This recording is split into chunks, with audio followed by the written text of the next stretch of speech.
personally with me, I don't care who like me, who don't like me. You know how much God love me. I'm happy. Sometimes it's hard to see what's happening to you because you're kind of experiencing it.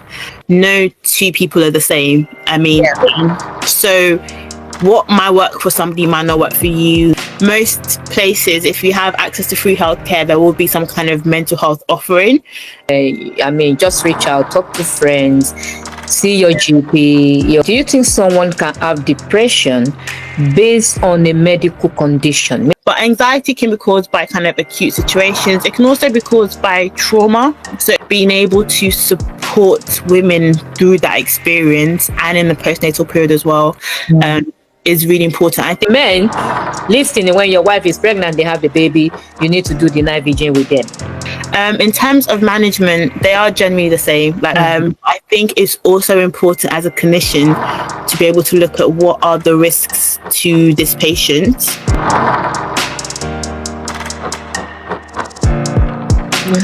So now, depression. What are the first signs of depression that people should know, either in themselves or in others?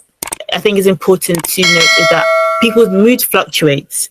So nobody is happy all the time. If somebody was said that forever, always happy, there's probably an issue going on. So forever happy after. Something someone is if we said what's your mood out of 10 and somebody said the mood is always a 10 every single waking moment, then there's probably something happening.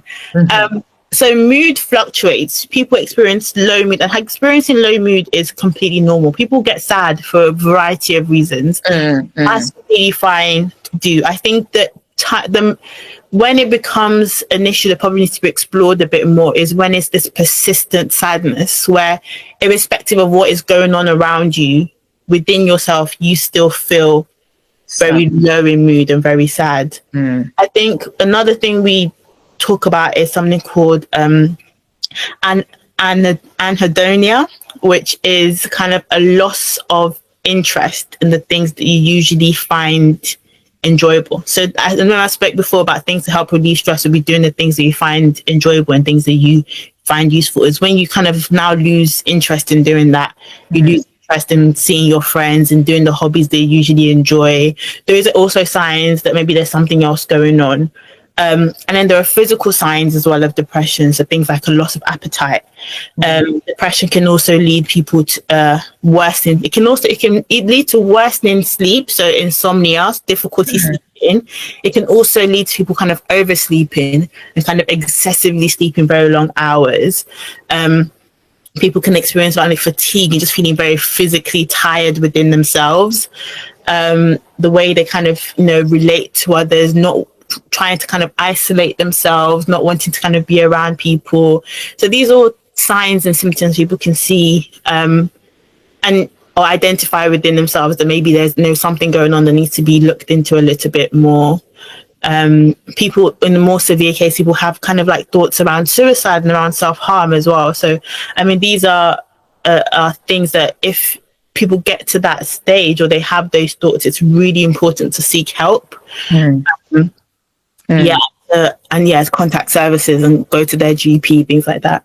I want to ask this question. If somebody having they call it social anxiety, but I don't think so. Maybe when people go into, maybe there is a party, for example, and that person doesn't want to face the crowd, is having this heart palpitation when he or she sees people. It's a part of depression. So it's a type of anxiety. So there are different kind of types of anxiety. I think so there's like generalized anxiety, which is that you kind of feel anxious consistently. There isn't a particular trigger. And then there's social anxiety where, as you said, it's kind of in specific situations. So it's if you're entering a kind of social environment or you're entering a social situation where you might feel overwhelmed. People can experience kind of heart palpitations, feeling shaky, sweaty, feeling dizzy. So there are different types of anxieties, but social anxiety is a type. Okay, so that one is anxiety. What about when people always think that, oh, because I've come across a lot of people, oh, they don't like me. Every time people say they don't like me, normally, not everybody will like you. That is the Mhm. truth of the matter. Yeah. Yeah. But they find it difficult to accept that they don't like me. If they see this one, they say, I don't think Dorcas is going to like me. I don't think Bola is going to like me. There are some people like that. Is that part of depression or is that part of anxiety? I mean, that could be a bit of both. I think it's that kind of feeling.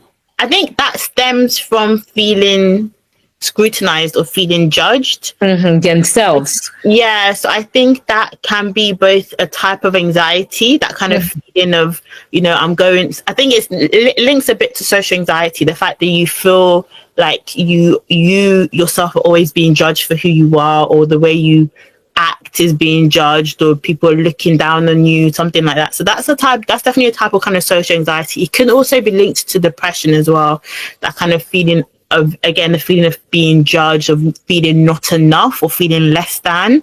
So I think that feeling, again, is human emotion and can be completely normal. But when it becomes obsessive, or when it becomes, you feel like every encounter you have, people don't like you, I think that's when it's indicative that there's something else going on.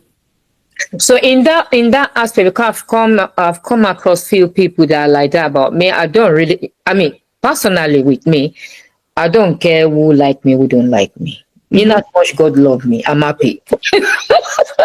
You understand? But some people are really, really concerned. Oh no, I don't know if this person will like me. I don't know if this person will not like me. I will say that, what does that got to do with you? Move on with your life. Do what you need to do. People that will like you will like you. People that don't like you will not like you. So those kind of people, how can you help them? Because we could say, okay, this is social anxiety, or it could be part of depression.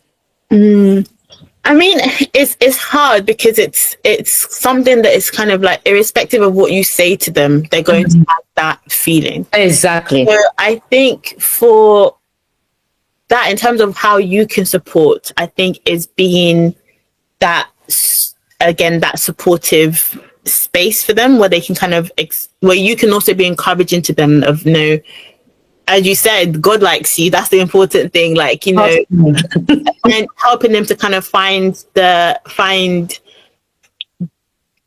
look inwards, in terms of like, look at the kind of positive and the good attributes to have within themselves. I think also feel, I don't know if it's completely right, but I feel like a lot of that is around age as well. I think as I'm getting older, I am finding I'm more self-assured, and I think a lot of that, I don't know if they like me, I don't know if they don't like me, stems from kind of that wanting to people please and wanting to be liked by everyone. And it's really impossible to you can't be liked by everyone. No one needs universe to be liked. So I think it's just having that kind of self-assurance in who you are. But again, that's something that I found is improved with age, but some people it takes a lot longer, so we never really reach that. And I think it's about being a supportive here, encouraging them, telling them kind of what you like about them and the positive attributes that you see in them. It's something that is persistent, something that they are consistently like ruminating about, that they think about constantly. Then also being the person that sits them down and says, I think this is actually a serious issue that you might need some additional support with. And things like psychology can be really, really useful in those situations. Things like behavioral therapy, and kind of a deeper understanding into why do you feel like this. Wow, that's good. Thank you so much. I know that that one is another question. So what is the impact of depression on cognition, emotion, and social behavior? That's that question. Depression can have a lot of wide-reaching impacts and symptoms. I think depression can have cognitive, so people can have impairments with depression. People can, and I've seen it, people experience develop very striking, like memory loss and forgetfulness. They kind of struggle to retain information, struggle to communicate effectively. People can experience something called catatonia, where they're at times unable to speak. So it can have very significant cognitive function, kind of very severe depression. I think in terms of emotions, if you're kind of in this very negative emotional state, that will impact your emotions. I mean, if you're really struggling to see or find positives in anything, you're struggling to kind of find joy in the things that you once found joy in, like the impact that's going to have on your emotions, the impact that will have on your social interactions will be really significant. I think, as I mentioned earlier, people they will withdraw from society, they will withdraw from their friends, they will, people might have to take time off work or just be unable to achieve at work. So yeah, it can have really wide-reaching consequences. And that's why I think it's really important to kind of be able to identify the signs within yourself or people around you that can identify what's going on, because sometimes it's hard to see what's happening to you because you're kind of experiencing it. And so having those like family members and loved ones, it might not even be family, friends, work colleagues, people who know you and see you, they can say, actually, I think there's something going on, or you haven't been acting like yourself, what's happening, and have those conversations with you, I think is really important. Thank you for that. So what are the most effective treatments for depression, and why might they differ in their impact on individual? Yeah, so I mean, there are a lot of different treatments for depression. They differ. I think the easiest answer why they differ is because everyone is different. Everybody responds differently to different treatments.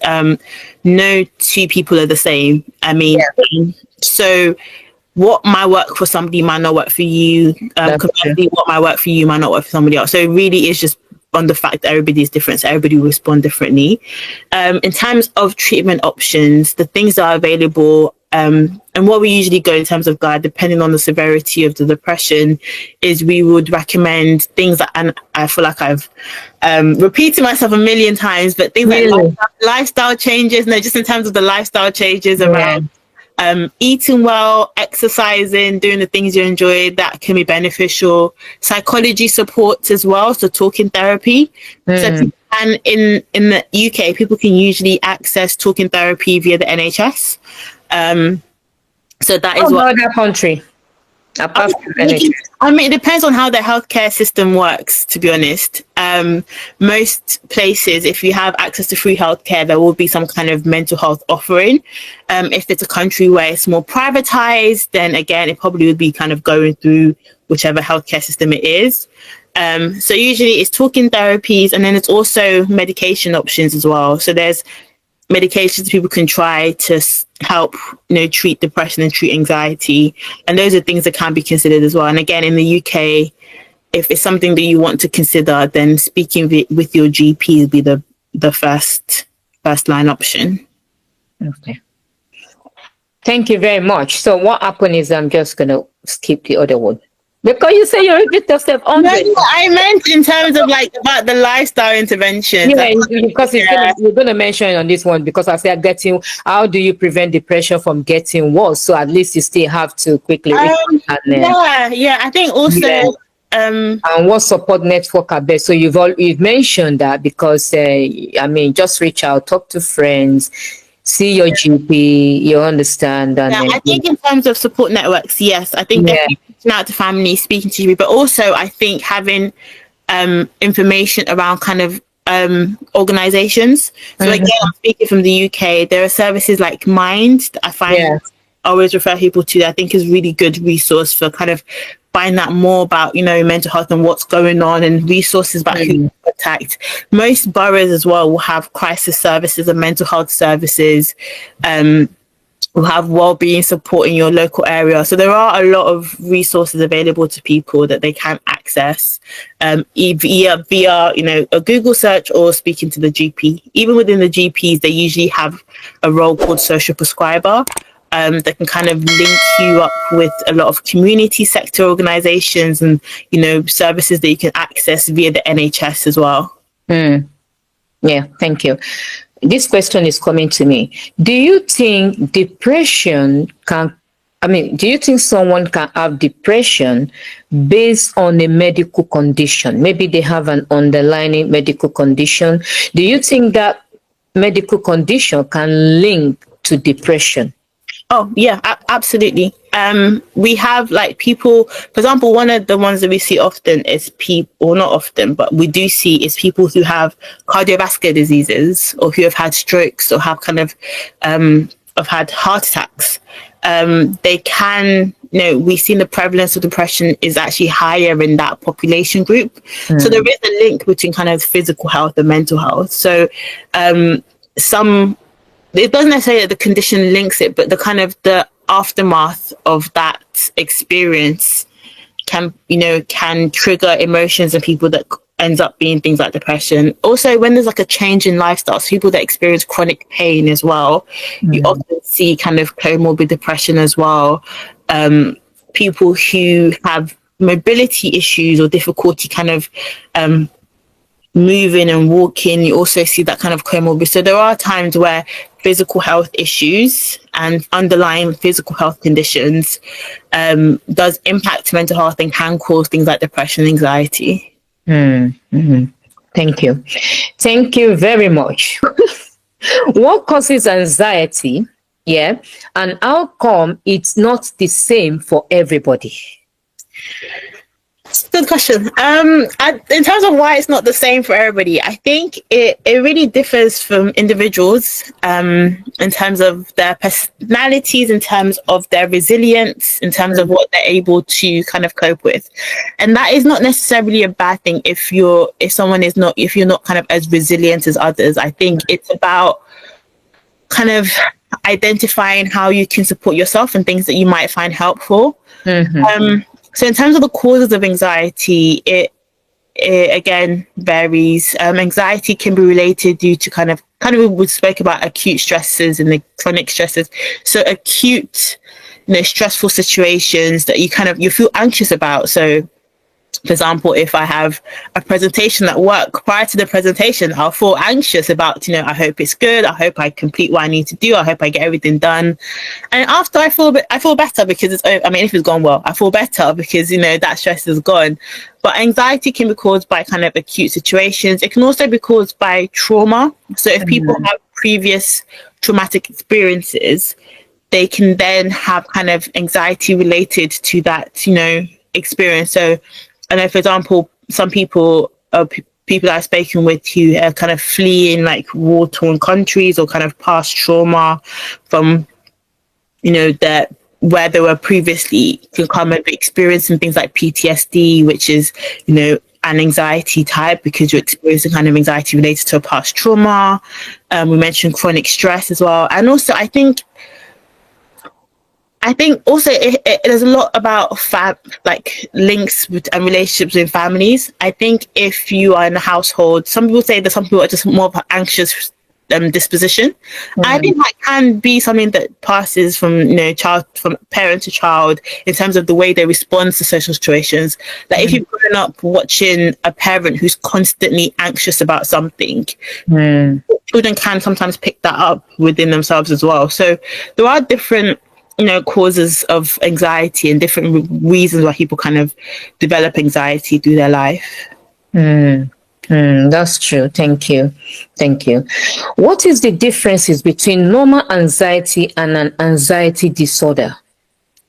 So that again links, I think it's really similar to depression in terms of if you are anxious about a very specific situation and once that situation's over, the anxiety is gone. Okay. That is kind of normal everyday anxiety. And again, everybody in life experiences anxiety one way or another because it's something that's completely normal human emotion to experience. I think is when it is persistent, when it is constant, when it is affecting your daily life and your ability to function. That's when it's indicative that there is something that it needs to be looked into and there's probably something going on further than just like the normal anxiety levels we experience from day to day. Okay, thank you for that. Thank you. What the next one is, what are the most common coping mechanisms for managing anxiety in both short-term and long-term situations? I I think one thing people tend to find helpful again is psychology. I think psychology can be really useful in kind of identifying triggers, behavioral patterns. Why do I respond like this in an environment, or why do I feel anxious about this particular thing? So I think psychology is usually good. There are very practical things that you can do as well. Like I mentioned, kind of breathing exercises to help like regulate your heart rate and kind of bring you back to base. There are like grounding techniques people use. It's not my area of expertise, but there are definitely a lot of like psychology support that people can access for that. Some people also access medication support for the anxiety as well. So that's also something that people can utilize if they need to. So similarly to depression, there are a lot of different avenues and there are a lot of support out there as well. Thank you. What is the impact of mindfulness and meditation practice on anxiety and mental health? I know you mentioned something about mindfulness when we're talking about mental health when we first started. So now, anyway, we're talking about anxiety now. I mean, it's the same principles. I think mindfulness kind of helps you focus on like the here and the now. It helps you to kind of be present with yourself in terms of this is, there might be all these other things that are causing me anxiety, but as of right here and as of right now, this is what is going on. So I think it helps to ground people, helps kind of reduce that consistent like playback in your head where all you're thinking about is that thing. So I know people, like even for me, when I'm anxious about something, it affects my sleep because it's like all I can think about is that thing that I have to do, or that thing that is causing me anxiety or causing me stress. So I think mindfulness is a really good technique that people can utilize. And I think there's a lot of resources and information. There are apps people can use. So there's Headspace, which is a really good app that has a lot of different like mindfulness tasks and activities. There are a lot of like NHS backed apps as well that people can utilize as well. So there are a lot of resources. There is another one called Blossom Up. One they call Blossom Up. Okay. I don't think I've heard of that one, but yeah, there are so many, even like things like Calm, if it's like sleep related, things like Sleepio, that's mainly for kind of sleep hygiene. But there are a lot of resources people can like utilize, especially around mindfulness. So about meditation practice, is it the same? Yeah. So I think the fundamentals of meditation are about kind of grounding yourself in the here and the now. So I feel like there are also a lot of resources available for that. Wow. Thank you. Now we're going to prenatal, is it? Prenatal mental health. Yeah, prenatal. That's your one, isn't it? Pardon? That's your most of the expertise you've. Yeah. So I work currently as a perinatal pharmacist. So this is for pregnant women now. We're not pregnant, are we? Yes. So during pregnancy, what mental health conditions are common and what other difficulties do women often face? For example, prenatal depression or anxiety. Yeah. So the perinatal mental health covers pregnancy and also postnatally. So I'm sure I'm not the one that has to say, but pregnancy is such a major life event for women. Like everything changes. And the impact of that can be, again, very wide reaching. I think physically there are a lot of hormonal changes. There are physical changes within your body. There's a lot that goes on. There's health conditions that can arise during pregnancy as well. So there are a lot of things happening physically, and also even emotionally, changes to your relationship dynamics, the kind of anxiety around childbirth and around life after baby, and anxiety through pregnancy. That is baby okay? So there are a lot of things going on during pregnancy and in the postnatal period as well. And I think that that does have an impact on mental health and mum's mental health. And there's also situations where people who have pre-existing mental health conditions who become pregnant, and how that pregnancy and the perinatal period can impact on their pre-existing mental health condition as well, and postnatally. So there are, I think, commonly known conditions like postnatal depression, postnatal anxiety that can happen kind of, in those weeks up to a few months after birth, where you do see that kind of sudden change in mood. And there's another condition I think is thankfully becoming more known, which is something called postpartum psychosis, which is, when women develop, psychotic symptoms postnatally, due to kind of a combination of factors: hormonal changes, lack of sleep, it might be issues with kind of support and the support they have in place, all these kind of ruminations about everything going on with baby. So it can really significantly impact, a woman's mental health. So thankfully it's an area that's becoming more spoken about, and I think there's more awareness of it. Unfortunately, I don't think that's the same in kind of other countries. And I think it's something that does really there needs to be more awareness of it. I think as a Nigerian, I think you always hear these stories about these women that have done these crazy things postnatal, and people like instinctively go to blame the mum, not knowing that there's something going on, and they need that support that they just don't have in place.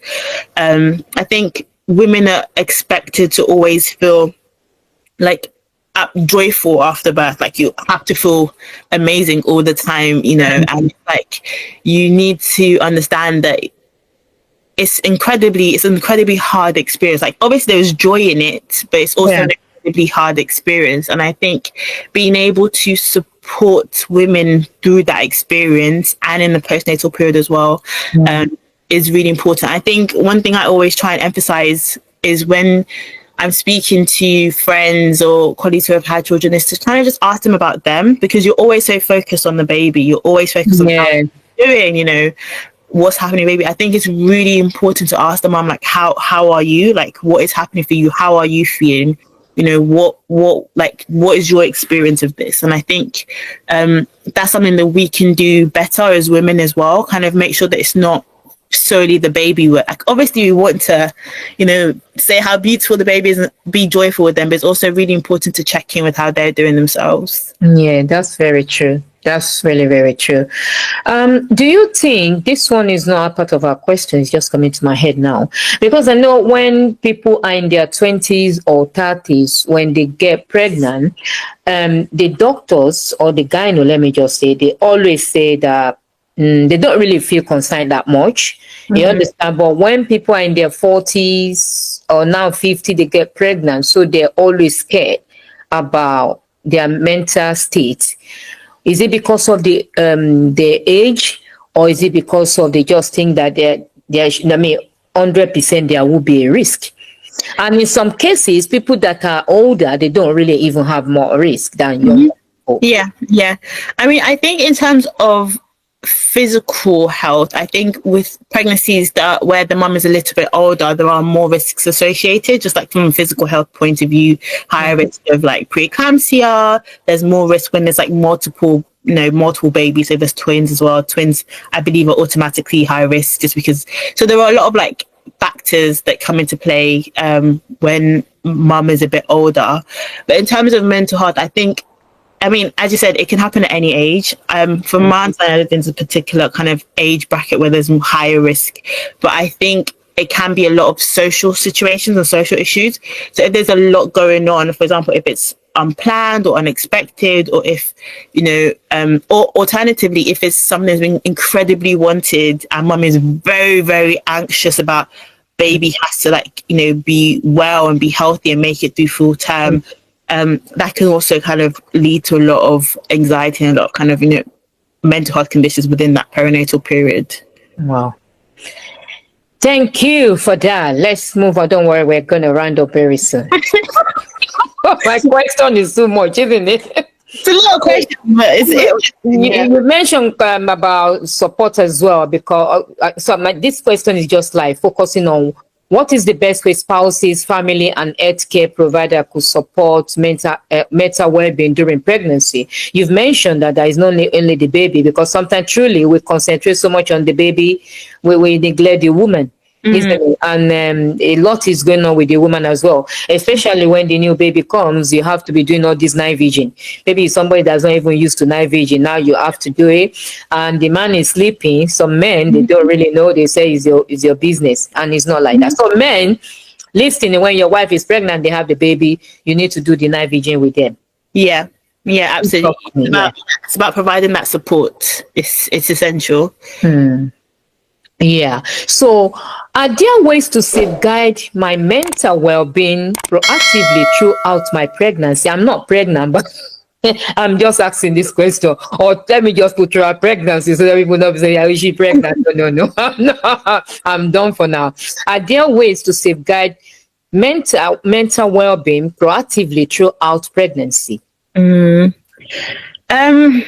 Again, I'm saying it's about, lifestyle interventions, the things that you do you find. I think it's hard to kind of preemptively kind of avoid it. I would say doing the things you take pleasure in and you find joy in, speaking to people, reaching out for help as early as you can. Like if you are noticing something is changing within yourself, speaking about it, not just thinking, oh, it's part of pregnancy, it'd be fine. Like it might be something that's just for a short period, for a season, and then passes. But it's important that you speak to people, that you know kind of who to go to. So during your pregnancy period, like you'll be seeing your midwife, you'll be having like probably so many appointments, especially if there's kind of some physical health issue going on, like making sure that you feel comfortable to raise a concern. The good thing is that within the UK, we have perinatal mental health teams whose sole purpose is to support with this. So there are, there's a clear pathway for support if you feel you need it.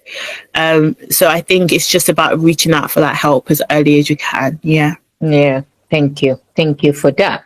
This one is, how do prenatal mental issues such as depression, anxiety differ from postpartum? Is it? Did I pronounce that well?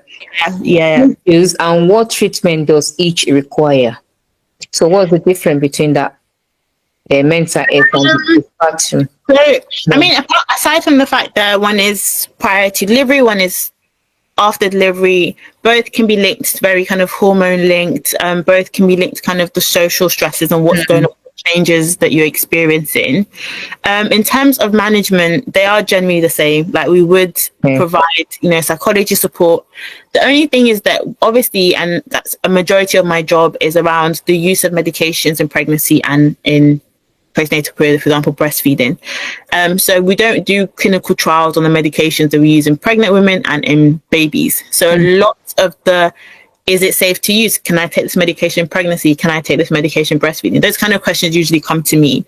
And it's about kind of utilizing the research that is available to be able to kind of say, based on the information that we have, this are the risks versus this are the benefits to you taking the medication. And it's a very individual, it's an individual conversation. It's an individual kind of balancing that risk and the benefits for themselves. But there are many occasions where the benefits of taking the medication will outweigh any potential risk to mum or to baby, because we do know the data is clear on kind of the risks associated with kind of untreated or poorly treated mental health conditions in the prenatal period. So probably a bit biased, but for me, my priority is always kind of ensuring mum is doing okay. And that, I know the saying, a happy mum, happy baby. It's about making sure that she has what that she feels she needs to ensure that she can then look after the baby to her best of her ability. Thank you. That's good. Look after mommy, because mommy needs to look after baby, isn't it? So finally, how do you choose between therapy and faith when dealing with mental health problems? Yeah, I feel like you don't have to choose. It's not a one or the other option. I think so I actually read an article a while ago that says where psychology ends, faith continues. So it's not that one stops and another one begins. It's something that you can have, like, you can, turn to religion, turn to God, have your faith in terms of your mental health condition, and still also seek medical support. I think that is a really important thing for people to know, that it's not one or the other. So both can be at play together. So I think it's not, it's being reliant on both, and being reliant on the kind of the faith-based practices that you have, the praying, the speaking to pastors or religious leaders, and it's also attending your GP appointments, taking your medications as prescribed, going to your psychology appointments. Oh, that's good. So what about if you have a patient and say, I'm just coming to you as a pharmacist, and well, I think my faith is okay for me. I want to pray. I want to use the scripture. And I don't want to use medication. How do you advise such patients? I think for me as a clinician, one thing that we do a lot in mental health is assessing risk. So when I don't want to ever make patients feel like I'm imposing, like you must do this. And especially with mental health, it's about a partnership. About working with the patient to ensure that they have the kind of well-rounded holistic care. I think it's also important as a clinician to be able to look at what are the risks to this patient, what risks do they pose to themselves if they don't, follow like a good treatment plan, what potential risks do they pose to other people if they don't have like a treatment plan that they're following.